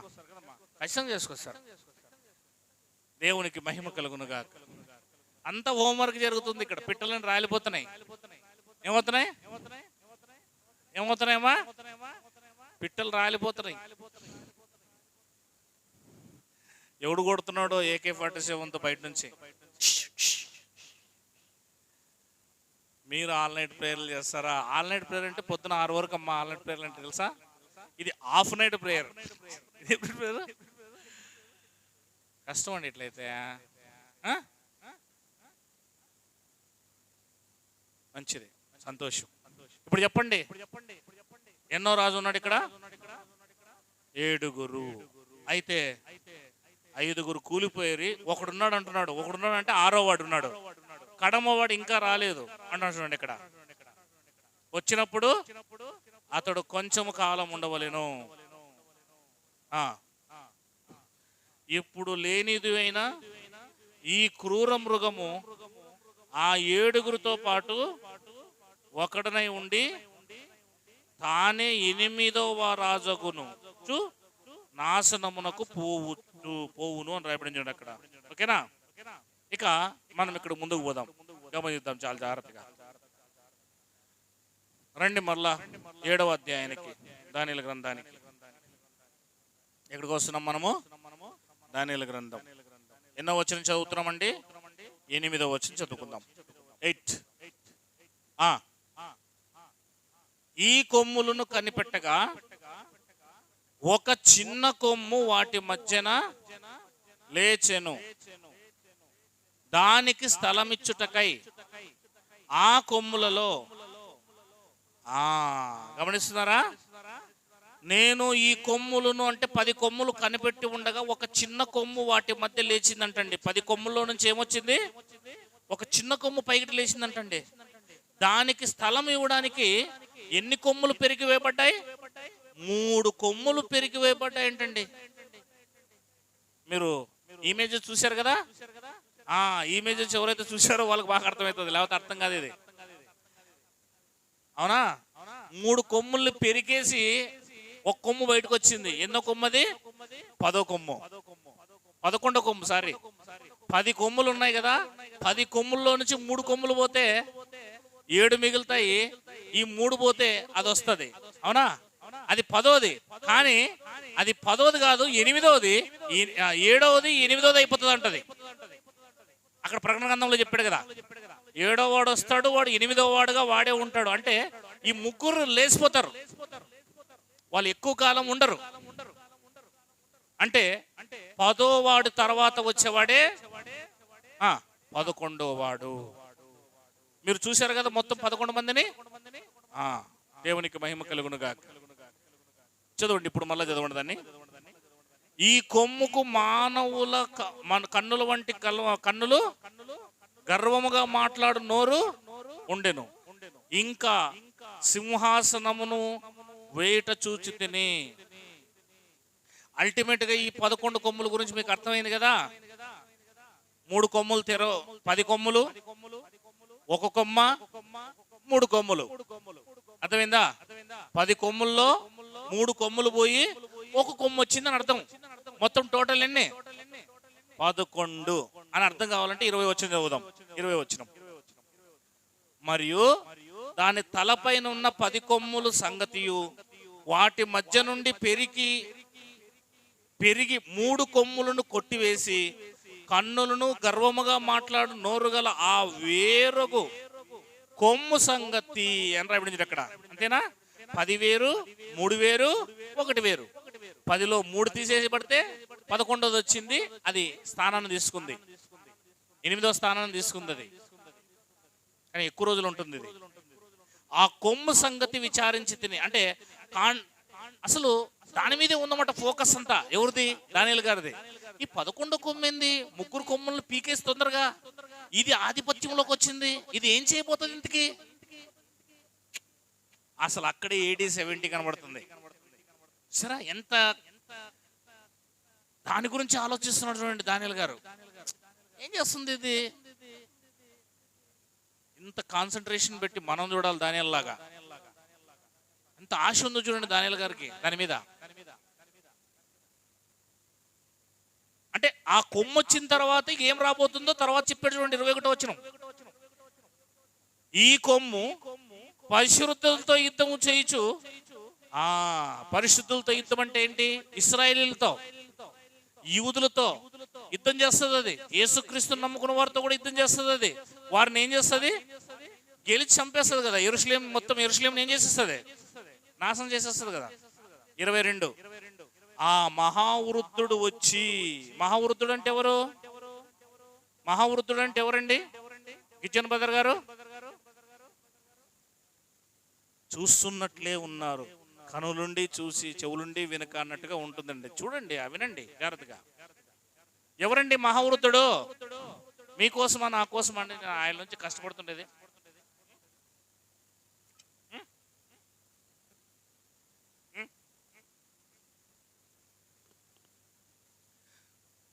నా కోసం అయితే ఆల్రెడీ నేను నేర్చుకునేసాను కదా, మీకు చెప్పాలా? ఏం జాన్? మహావృద్ధుడు ఎవరు? దేవుడు. ఆ మహావృద్ధుడు వచ్చి మహోన్నతుని పరిశుద్ధుల విషయములో తీర్పు తీర్చు వరకు అలాగు జరుగును గాని సమయం వచ్చినప్పుడు ఆ పరిశుద్ధులు రాజ్యమేలుదురు అను సంగతి నేను గ్రహించి తిని. అంటే ఈ 11వ కొమ్ము వచ్చి ఇశ్రాయేల్ రాజ్యాన్ని నాశనం చేసిన తర్వాతే ఆ మహావృద్ధుడు అంటే తండ్రి అయిన దేవుడు, కుమారుడైన రాజు పైనుంచి దిగొచ్చి తీర్పు చేస్తారు అందరికి. రెండో రాకడలో ఏం జరుగుతుంది? తీర్పు జరుగుతుంది. ఆ తర్వాత పరిశుద్ధులు క్రైస్తవులు ఏమేళ్తారు అంటే పరలోక రాజ్యం తీసుకుని వస్తాడు. అల్టిమేట్ గా ఆన్సర్ అర్థమైందా లేదా మీకు? అర్థమైందా? అంటే ఆ 11వ కొమ్ము వచ్చిన తర్వాతే, యెరూషలేము నాశనమైన తర్వాతే మహావృద్ధుని యొక్క కుమారుడు యేసుక్రీస్తు వారు, మహావృద్ధుడైన దేవుడు వారందరికి తీర్పు తీర్చుతాడు. అది ప్రకటన గ్రంథం 20వ అధ్యాయం 11 నుంచి 15వ వచనం వరకు. అది మత్తయి సువార్త 25వ అధ్యాయం 31 నుంచి 46 వరకు తీర్పు మీరు చూసుకోవచ్చు. తర్వాత ఆ తర్వాత ఏం జరుగుతుందట? 11వ కొమ్ము కోసం వీళ్ళంతా ఈ దానియేలు గ్రంథం చదివే వాళ్ళంతా ఏం చేయాలి? ఇప్పుడు క్రైస్తవ యూదులంతా ఎదురు చూడాలా. అర్థమైందా? ఎదురు చూసినారా వాళ్ళు? అందుకే దానియేలు గ్రంథం చదివినప్పుడు గ్రహించాలని మత్తయి సువార్త 24:15 ఎందుకు చెప్పాడు? మొత్తం అక్కడే ఉంది నాయన అని చెప్పాడు ఆయన. అంతా అక్కడే ఉంది కదా, మీరు అర్థం చేసుకోకపోతే ఏం చేయలేండి నేను అన్నాడు ఆయన. అర్థం చేసుకోలేదు, పోయినారు. మీరు కూడా అంతే చెప్తున్నా. వాళ్ళంతే, మీరంతే, నేనైనా అంతే. అర్థం చేసుకోకపోతే చాలా కష్టం. ఆయన చెప్పేశాడు అన్ని విషయాలు. దానియేలు గ్రంథం చదివేటప్పుడు జాగ్రత్త, నేను వస్తాను, నా సూచనలు ఉన్నాయి ఇక్కడ, అందులో రాయబడ్డాయి. 10 మంది రాజుల తర్వాత 3 ఎత్తిపోతారు. 3 ఎత్తిపోయిన తర్వాత ఒక రాజు వస్తాడు. ఆ రాజు కాలంలోనే రాజ్యం స్థాపించబడుతుంది. ఆ కొమ్ము కాలంలోనే రాజ్యం స్థాపించబడుతుంది అని క్లుప్తంగా బైబిల్ చెప్తుంది ఇక్కడ. మీ అందరికి అర్థమైతే ఇప్పుడు చెప్పండి, AD 70 కనబడుతుందా ఇందులో? మరి ఇంకేమి? 10 మంది రాజులు వరుసగా వచ్చారు కదా, చూపించాను కదా నేను.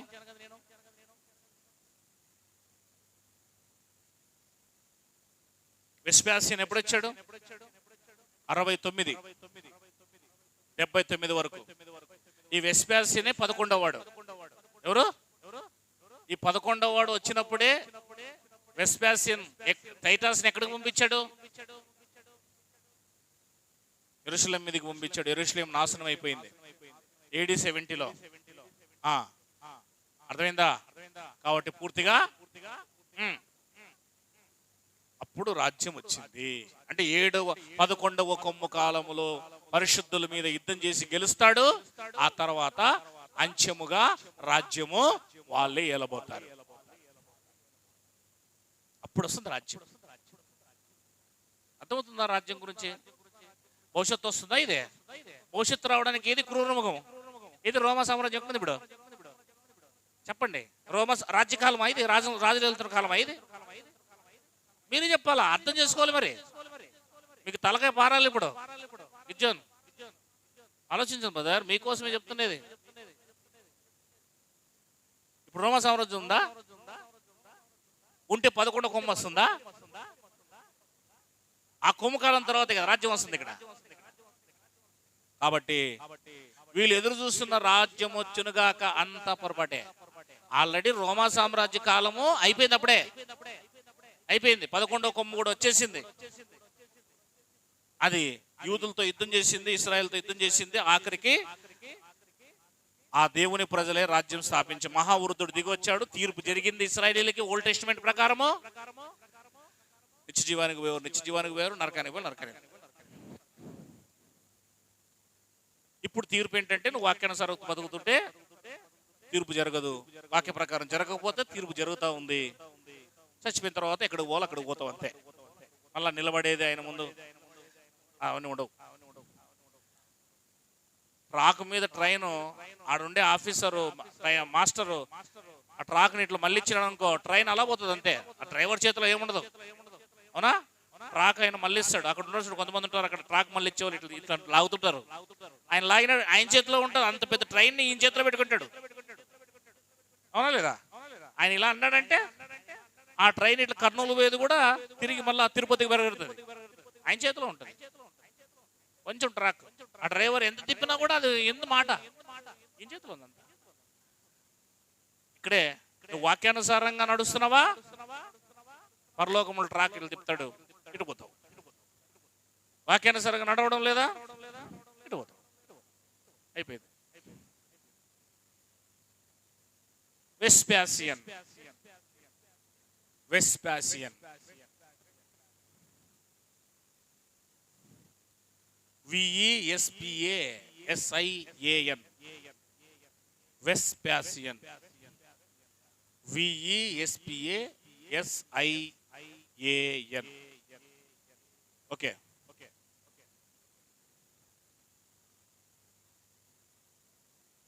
మరలా తిరిగి మనము 7వ అధ్యాయంకి వద్దాం. అయిపోయింది.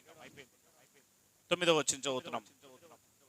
ఇంకా సింహాసనములను వేయుట చూచితిని, అదిగో మహావృద్ధుడొకడు కూర్చుండెను. ఆ సింహాసనం మీద ఎవరు కూర్చుని ఉన్నారు? తండ్రి అయిన దేవుడు. ఆయన వస్త్రము హిమము వలె ధవలముగాను, ఆయన తల వెంట్రుకలు శుద్ధమైన గొర్రెపిల్ల బొచ్చు వలె తెల్లగాను ఉండెను. ఆయన సింహాసనము అగ్ని జ్వాలల వలె మండుచుండెను, దాని చక్రములు అగ్ని వలె ఉండెను. అగ్ని వంటి ప్రవాహం ఆయన ఎత్తు నుండి ప్రవహించుచుండెను. వేల వేల కొలది ఆయనకు పరిచారకులు ఉండరి, కోట్ల కొలది మనుషులు ఆయన ఎదుట నిలిచి తీర్పు తీర్చుటకి గ్రంథాలు తెరవబడిన. అర్థమవుతుందా? మహావృద్ధుడు, ఇది రెండవ రాకడ. అంటే ఏడవ, మీరు ఇందాక ఏం చూశారు 8వ వచనంలో 10 కొమ్ములు, 3 కొమ్ములు, 1 కొమ్ము చూశారు కదా. ఆ తర్వాతే మరలా ఏమన్నాడు ఇక్కడ కూడా, మహావృద్ధుడు, వేవేల కొలది పరిశుద్ధులు నిలబడి ఉంటారు, పరిచారకులు, కోట్ల మంది ప్రజలు ఆయన ముందు నిలబడతారు. తీర్పు తీర్చడానికి గ్రంథాలు విప్పబడతాయి. అవునా? జరిగిపోయిందా? జరుగుతుందా? ఇది ఆ 11వ కొమ్ము వచ్చినప్పుడే జరిగిపోయింది. ఇంకా తీర్పు గీర్పు అంతా మీకు ఇవన్నీ అర్థం కావాలి. ఇప్పుడు అర్థమైంది? అంతా 11వ కొమ్ముతో ముడిపడి ఉంది. ఆ 11వ కొమ్మే వెస్పాసియన్, అంటే నీరో మొదలుకొని వెస్పాసియన్ వరకు అని మీరు అర్థం చేసుకోవాలి. అంటే నీరో దగ్గర ఆరంభమైంది అది, ఎలాగైనా సరే యూదులు లేపేయాలని. ఆ నీరో దగ్గర ఆల్రెడీ ఈయన ఏం చేస్తుండేవాడు ఒకప్పుడు, ఆ సైన్యాధిపతి కనుక ఆ పొట్టట్లే కొనసాగించాడు. నేను చచ్చిపోయిన పర్వాలేదు, వీళ్ళు విడిచిపెట్టదని. ఆ ముగ్గురిని లేపేసి ఈయన పైకి వచ్చాడు, వాళ్ళని మాత్రం విడిచిపెట్టలేదు. That's all. 11వ వచనం, అప్పుడు నేను చూస్తుండగా ఆ కొమ్ములు పలుకుచున్న మహాగర్వపు మాటల నిమిత్తం వారు ఆ జంతువును చంపినట్టు కనబడెను. అంటే జంతువు అంటే అర్థం ఏంటి? ఆ క్రూరముగాన్ని. ఆ కొమ్ములు ఏం చేస్తున్నాయి? 10 కొమ్ములు, 11 కొమ్ములు చాలా గర్వంగా మాట్లాడుతున్నాయి. మాకు మించిన వాళ్ళు లేడు, అది ఇది అంటూ. అంటే దేవునికి వ్యతిరేకంగా జీవిస్తున్నాయి అని అర్థం. అర్థమవుతుందమ్మా? ఆ తర్వాత ఆ జంతువుని ఏం చేశారంట? చంపేశారు. అంటే అర్థం తెలుసా? దాని రాజ్యము నాశనం అయిపోయింది యేసుప్రభు వచ్చిన తర్వాత అని అర్థం. యేసుప్రభు రాజ్యం వచ్చిన తర్వాత ఆ రాజ్యం ఏమైపోతుంది? నాశనం అయిపోతుంది. అంటే దాని రాజ్యం తగ్గుతూ వస్తుంది. ఇంకా మండుచున్న దాని కలేబారముల మండుచున్న అగ్నిలో వేయబడెను. 12, మిగిలిన ఆ జంతువుల ప్రభుత్వము తొలగిపోయెను, సమయం వచ్చే వరకు అవి సజీవుల మధ్యన ఉండవలెను అని ఒక సమయము, ఒక కాలము వాటికి ఏర్పాటయ్యాను. అంటే ఇంతకాలం ఉండాలన్నది వాళ్ళకి టైం ఇచ్చాడు. 13, రాత్రి కలిగిన దర్శనము నేనింకా చూచుచుండగా ఆకాశ మేఘారుడై మనిషి కుమారుని పోలిన వాడు ఒకడు వచ్చి ఆ మహావృద్ధుడగు వాని సన్నిధిని ప్రవేశించి ఆయన సముఖమునకు, అది యేసుప్రభు కనబడుతున్నాడు అక్కడ. ఎవరట ఆయన? మేఘారుడై యేసుప్రభు యొక్క రాకడ కనబడుతున్నాడు అక్కడ. అంటే ఎప్పుడు కనబడుతుంది ఇది రాకడా? 10 కొమ్ములు అంటే రోమా సామ్రాజ్యము, రోమా సామ్రాజ్యం అధికారంలో ఉన్నప్పుడు యేసుక్రీస్తు వారి ఛాయ కనబడుతుంది. అంటే మొత్తానికి కలంతా ఎందుకు చూపించాడు దానియేలుకు దేవుడు అంటే, బాగా వినాలి, అటు నెబుకద్నెజరుకు కూడా ఎందుకు చూపించాడు అంటే, ఈ రాజ్యాలన్నీ అయిపోయిన తర్వాత దేవుని రాజ్యం వస్తుంది. అల్టిమేట్. అర్థమవుతుందా మళ్ళా చెప్పేది? ఇక్కడ సింహము, ఎలుగుబంటి, చిరుతపులి, ఘోరమైన జంతువులో మరలా 10 కొమ్ములు వస్తాయి. 10 కొమ్ములో 3 కొమ్ములు పెరిగి వేయబడి 11వ కొమ్ము వస్తుంది. ఆ కొమ్ము కాలంలోనే దేవుని రాజ్యం వస్తుంది అని అల్టిమేట్ గా దేవుని రాజ్యం ఎప్పుడు వస్తుంది అనే విషయాన్ని ముందే చూపించాడు. చూడండి, AD 70 కనబడుతుందా? క్రీస్తు శకం 70 కనబడుతుందా? యేసు రెండో రాకడ కనబడుతుందా? మీకు మీరు అది చూడాలనే మిమ్మల్ని ఈ దీంట్లో నేను అదే పనికే ముందుకు తీసుకెళ్తున్నా. ఇక మీకు ఎవరు కూడా మబ్బి పెట్టేంతగా మిమ్మల్ని ఇంకెవడు మబ్బి పెట్టలేడు మిమ్మల్ని. ఇంకా ఈ విషయాలు వాళ్ళు ముందు పడేసినారంటే నోరు ఎత్తలేరు. ఇంకా అది ఆ రకంగా తయారు చేయడానికి నేను ఈ విషయాల్ని పూర్తి ఎవిడెన్స్ తో చెప్తున్నా. ఇక పోదాం ముందుకి. 14, సకల జనులు రాష్ట్రములు ఆయా భాషలు మాట్లాడువారు ఆయన సేవించినట్లు ప్రభుత్వం మహిమ ఆధిపత్యం ఆయనకి ఇవ్వబడిన ఆయన ప్రభుత్వము శాశ్వతమైంది, అదెన్నిటికీ తొలగిపోదు. ఆయన రాజ్యము ఎల్లప్పుడూ లయము కాదు. చూసావా, ఇంక యేసుప్రభు ప్రభుత్వం AD 70 స్టార్ట్ అయ్యి ఇంకెప్పుడు 2005 కదా, ఇప్పుడు 2022, 2030, 3000, 10,000, కోటి, 10 కోట్లు, 100 కోట్లు, 1000 కోట్లు, చీరలు వేసుకుంటూ పోతూనే ఉండు నీకు ఇష్టమైతే. మరి 2000 సంవత్సరాల తర్వాత భూమి పోతుంది, అది పోతుంది. నీకు రెండో రాకడ సరిగా అర్థం కాలే. బాగా దానియేలు గ్రంథం బాగా చదువు. దేవునికి మహిమ కలుగునుగాక. 15వ వచనం, నాకు కలిగిన దర్శనములు నన్ను కలవరపడుచున్నందున దానియేలు నేను నా దేహములు మనోదుఃఖము గలవాడనైతిని.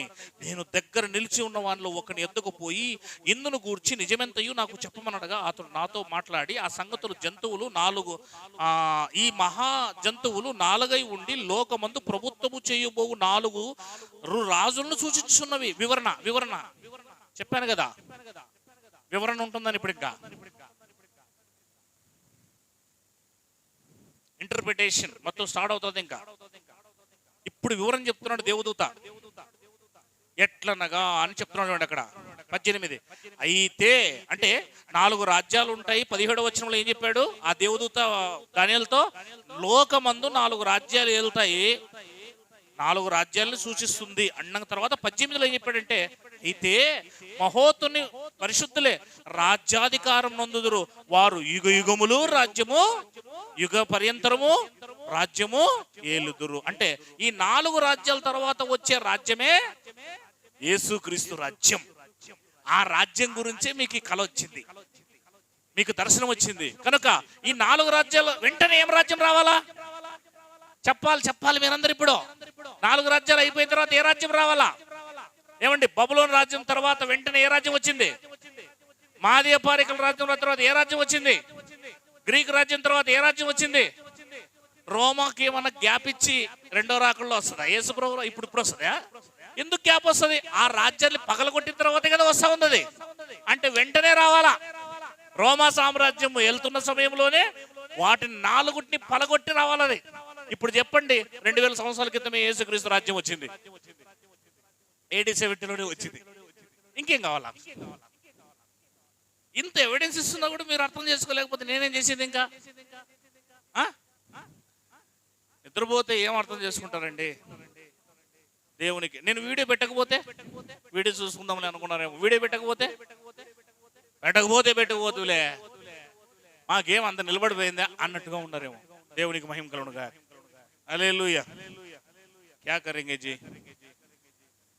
19, ఇనుపదంతములను ఇత్తడి గోళ్ళును గల ఆ 4వ జంతువు సంగతి ఏమైనదని నేను తెలుసుకుని కోరుతిని. అది అన్నిటికీ భిన్నముగా మిగులు భయంకరమైనదై సమస్తమును పగలగొట్టుచు మృంగుచు మిగిలిన దానిని కాళ్ళ కింద అనగుదొరకుచుండెను. అడిగాడట, సరేగానయ్యా, ఈ 4 రాజ్యాలు ప్రపంచాన్ని ఎలిగే 4 రాజ్యాలు అంటున్నావు. బబులోను, మాదీయ, పారసీక రాజ్యాలు, గ్రీకు రాజ్యం, రోమా సామ్రాజ్యము. ఈ 3 పక్కన పెట్టు.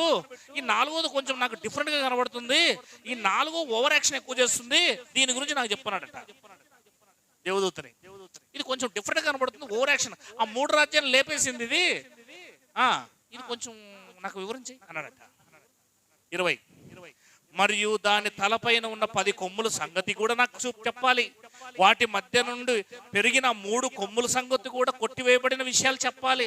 కన్నులను గర్వంగా మాట్లాడి ఆ మిగతా ఇంకొక కొమ్ము వచ్చింది కదా, ఆ వేరొక కొమ్ము సంగతియు అనగా దాని కడమ కొమ్ముల కంటే బలము కలిగిన ఆ కొమ్ము సంగతియు విచారించి తిని. అంటే అర్థం ఏంటి? అడిగాడు, ఎంక్వైరీ చేశాడు. ఎవరిని? దేవదూతను. ప్రకటన గ్రంథం చూపించిన దేవదూత యోహానికి, దానియేలు గ్రంథం కూడా యోహానికి చూపించింది దేవదూత కదా. బ్రహ్నాం కాదు, ప్రకటన గ్రంథం బ్రహ్నాం చూపించలేదు, దేవదూత చూపించింది యోహానికి. మళ్ళీ జ్వరపడ్డాడు కదా బ్రహ్నాం దాంట్లోకి. నేనైతే పట్టుకొని ఇట్లా కప్పలాగా లాగేసా బయటికి, దేవుని కృపను బట్టి. నువ్వు దూరుతావా దాంట్లోకని? ఒక్కలకు దూరేకి చూసిండదంట పాము, వెనక తోక పట్టుకొని లాగేసేదాం అట్లా. కానీ మన వాళ్ళు ఇంకా పాపం అమాయకులు బ్రహ్మం పట్టుకొని తిరుగుతున్నారు. వాళ్ళని చూస్తుంటే జాలేస్తుంది. వాళ్ళ ముక్కులోకి అన్నిట్లోకి దూరేసింది బ్రహ్మమే. దేవుని కృప ఉన్నది కాబట్టి, మన గొప్పతనం కాదు, జ్ఞానం కాదు. అవునా? అందుకే లేఖనాల పట్ల ఇంత ఆశ ఉంది కనుక దేవుడు సహాయం చేసి ఇక్కడ దాకా తీసుకొస్తున్నాడు. ఆ ఆశ లేకపోయింటే ఇన్ని విషయాలు మనం అర్థం చేసుకోలేక ఎక్కడో పడి ఉండేవాళ్ళం, అడ్జస్ట్ అయిపోవాళ్ళం. నాకు అడ్జస్ట్ అవ్వడం నచ్చదు. దేవునికి మహిమ కలుగునుగా. హల్లెలూయా. 3 రాజ్యాల గురించి నాకు అవసరం లేదు. ఈ 4వ రాజ్యమే నాకు భిన్నంగా కనబడుతుంది. పైపెచ్చు 4 రాజ్యములో 10 కొమ్ములు, 3 కొమ్ములు, 1 కొమ్ము. ఈ లాస్ట్ కొమ్ము చాలా ఓవర్ యాక్షన్ చేస్తుంది, నాకు కొంచెం చెప్పు అని ఎంక్వైరీ చేశాడండి. విచారణ 21. ఈ కొమ్ము పరిశుద్ధులతో యుద్ధము చేయుచు వారిని గెలిచినది ఆయన. అబ్బా, ఎంత ఓవర్ యాక్షన్ చేసిందంటే అది ఇశ్రాయేలీల్ని చంపి గెలిచిందంటండి అది. అంతే కదా, మళ్ళీ దేవాలయంలోకి వెళ్ళి చంపింది కదా, 11 లక్షల మంది చంపిందంటే ఏందనుకుంటారండి?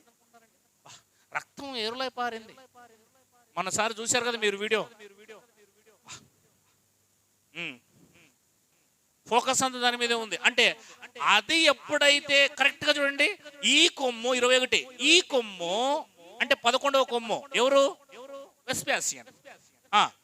పరిశుద్ధులతో అంటే AD 70లోనే కదా అతను వచ్చింది, 69లో. అంటే AD 70 తర్వాత నెక్స్ట్ ఇయరే. ఈ కొమ్ము పరిశుద్ధులతో యుద్ధము చేయించు వారిని, అదిగో ఎప్పుడైతే గెలిచిందో అంటే వాళ్ళని చంపి దేవాలయం పడగొట్టి వాళ్ళని బయటికి పంపించేసి తన ఆధీనంలోకి తీసుకెళ్ళిందో AD 70లో ఈ కొమ్ము, వెంటనే యేసుక్రీస్తు రాకడ జరుగుతుంది చూడండి అక్కడ 22లో. వెంటనే ఆ మహావృద్ధుడు తండ్రి అయిన దేవుడు యేసుక్రీస్తు పై నుండి కిందికి దిగారు. ఆయన పరిశుద్ధులు తీర్పు తీర్చారు. ఆ తర్వాత ఆ పరిశుద్ధులు రాజ్యం ఏలుదరని సంగతి నేను గ్రహించితిని. అబ్బా, ఈ కొమ్ము కాలములో ఇశ్రాయేలుకి ఏమో జరగబోతుంది. ఇశ్రాయేల్ మొత్తం ప్రపంచానికి చెదిరిపోతారు. అప్పుడే రాజ్యం వస్తుంది. అప్పుడే మా అందరికి తీర్పు జరుగుతుంది. అప్పుడే గ్రంథాలు విప్పబడతాయి. అప్పుడే ఈ భూమి మీదకి దేవుడు కుమారుడు దిగి వస్తాడు. అప్పుడే ఈ భూమి మీద దేవుని రాజ్యం స్థాపించబడుతుంది. అది 11వ కొమ్ము కాలంలో. ఎంత వివరణ, ఎంత క్లియర్ గా. అరటిపండు ఒలిసి నోట్లో పెట్టి తినిపించినట్టుగా క్లియర్ గా ఉంది కదండి. దేవునికి మహిమ కలుగును గాక. 23. నేను అడిగిన దానికి ఆ పరిచారకుడు ఇలాగున చెప్పాను. అంటే ఇది విచారణ చేస్తే చెప్పాడు అన్నమాట దేవదూత. ఆయన చెప్పాడు, ఈయన తెలుసుకున్నాడు. ఆయన ఆ 4 జంతువు లోకము తక్కిన ఆ 4 జంతువు లోకములో తక్కిన ఆ 3 రాజ్యములకు భిన్నముగు 4వ రాజ్యమును సూచించున్నది రోమ సామ్రాజ్యం. అది సమస్తమును అణగుద్రొక్కుచు పడగొట్టుచు లోకమంతయు భక్షించును. ఆ 10 కొమ్ములు ఆ రాజ్యము నుండి పుట్టబో 10 మంది రాజును సూచించున్నవి. చెప్పాను కదా ఇలాంటి. ఎవరండి వాళ్ళు? పొంపే 52 నుంచి 49 BC ఏలేడిన. క్రీస్తు పూర్వము BC 52 నుంచి 49 వరకు ఏలాడు పొంపే. జూలియస్ 47 నుంచి 44 వరకు BC ఈయన పరిపాలన చేశాడు. జూలియస్ 47 నుంచి 44. ఇక ఔగస్ట్ లేదా అగస్టస్ ఆయన 31 నుంచి BC 14 AD వరకు ఏలాడు. ఈయన లూకాసు వార్త 2వ అధ్యాయం 1వ వచనంలో మీకు కనబడతాడు. ఇక 4వ వ్యక్తి తిబిరియస్ లేదా తిబిరియా అని ఉంటుంది. ఈయన AD 14 నుండి 14 నుంచి 37 వరకు ఏలాడు. తిబిరియస్ AD 14 నుండి 37 వరకు ఏలాడు. ఈయన లూకాసు వార్త 3వ అధ్యాయం 1వ వచనంలో కనబడతాడు. ఇక కల్లిగులా ఈయన AD 37 నుండి 41 వరకు ఏలాడు. కల్లిగులా ఈయన అపోస్తల కార్యం 5 నుండి 10 వరకు ఆ చరిత్ర కాలంలో ఉన్నాడు, కానీ ఇతని పేరు బైబిల్లో లేదు, కల్లిగులా పేరు. ఇక క్లౌదియా ఇతను AD 41 నుంచి 54 వరకు ఏలాడు. ఇతను అపోస్తల కార్యం 11:28లో మీకు కనబడతాడు. క్లౌదియా చక్రవర్తి కాలంలో భూకంపం వచ్చిందని, కరువు వచ్చిందని. అపోస్తలు 11:28. ఇక నీరో చక్రవర్తి నంబర్ 7 AD 54-68. నీరో చక్రవర్తి ఏలాడు. ఆ తర్వాత 8వ ఆయన గల్బా, ఆయన 9.5 సంవత్సరాలు ఏలాడు. 9.5 నెలలు ఏలాడు తెలుసు కదా. ఓతో 3 నెలలు వేలాడు. వెటిలియస్ 8 నెలలు వేలాడు. అంటే మొత్తం 68 నుంచి 69 లోపు వీళ్ళు కంప్లీట్ అయిపోయారు. ఇక నంబర్ 10 వెటిలియస్, నంబర్ 11 వెస్పాసియన్. ఇతను AD 68 నుంచి 79 వరకు, 68 నుంచి లేదు 69 నుంచి 79 వరకు వెళ్ళాడు. 69 నుంచి 79 వరకు వెళ్ళాడు. ఈ మధ్య కాలంలో AD 70 వస్తుంది కదా, అప్పుడే అదిగో పరిశుద్ధులతో యుద్ధం చేశాడు, వాళ్ళని గెలిచాడు. ఆ తర్వాత రాజ్యము దేవుని రాజ్యంగా మారిపోయింది. ఇక రండి 7వ అధ్యాయం 25 ముగించబోతున్నాను. 2 నిమిషాలు.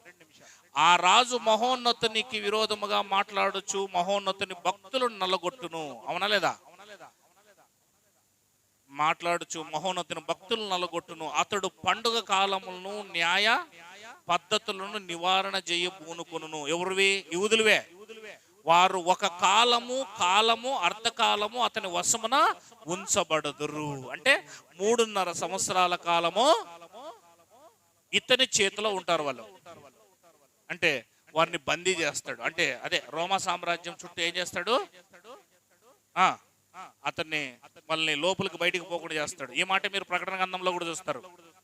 26 అతని అధికారం నశించుటకును నిర్మూలము చేయుటకును తీర్పు విధింపబడిను గనక అది కొట్టివేయబడును. అంటే ఆ తర్వాత అతని అధికారం పోతుంది. ఆకాశం అంతటి కింద ఉన్న రాజ్యమును అధికారమును రాజ్య మహత్యమును మహోన్నతుని భక్తులకు జనములకును చెందును. ఎవరి కాలంలో?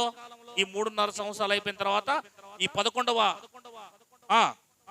కొమ్ము కాలంలో ఆయన రాజ్యము నిత్యము నిలుచును, అధికారులందరూ దానికి దాసులై విధేయులగుదురు. ఇంతలో సంగతి సమాప్తమైంది. That's all. అయిపోయిందమ్మా. ఓల్డ్ టెస్టిమెంట్ సంగతి సమాప్తం. పాత నిబంధన పోయింది, యెరూషలేం పోయింది, 11వ వాడు కంప్లీట్ అయిపోయింది, ఇంకా రాజ్యం వచ్చింది. కంక్లూజన్. దానియేలు నేను విని మనస్సున అధికమైన కలత గలవాడనైతిని, అందుచేత నా ముఖము వికారమైను. అయితే ఆ సంగతి నాకు మనసులో నుంచుకొంటిని. అతని మనసులోనే ఉందంట. అది అలా ఉండడం వల్ల మరలా 8వ అధ్యాయం 9వ అధ్యాయం 10వ అధ్యాయం 11వ అధ్యాయం 12వ అధ్యాయం కూడా చెప్పాల్సి వచ్చింది. ఇప్పుడు మీకు నేను చెప్పలేను, తర్వాత చూసుకుంటాను. ఇంకా డౌట్స్ ఉన్నాయి ఆయనకు. కాబట్టి 8, 9, 10, 11, 12 ఆ 12వ అధ్యాయంకి వెళ్ళినప్పుడు అప్పుడు క్లియర్ అవుతుంది ఆయనకు. అట్నా అనుకుంటాడు. ఓకే, మీకు క్లియర్ అవ్వాలంటే ఇక్కడ కొన్ని విషయాలు చెప్పాను, భవిష్యత్తులో కొన్ని విషయాలు చూద్దాం. ఈ విషయాలు మీరు అర్థం చేసుకుంటారని ఆశిస్తున్నాను. మీకు క్లియర్గా నేను చెప్పిన విషయాలు అర్థమయ్యాయి కదండి. AD 70 గురించి పూర్తిగా అర్థమైంది.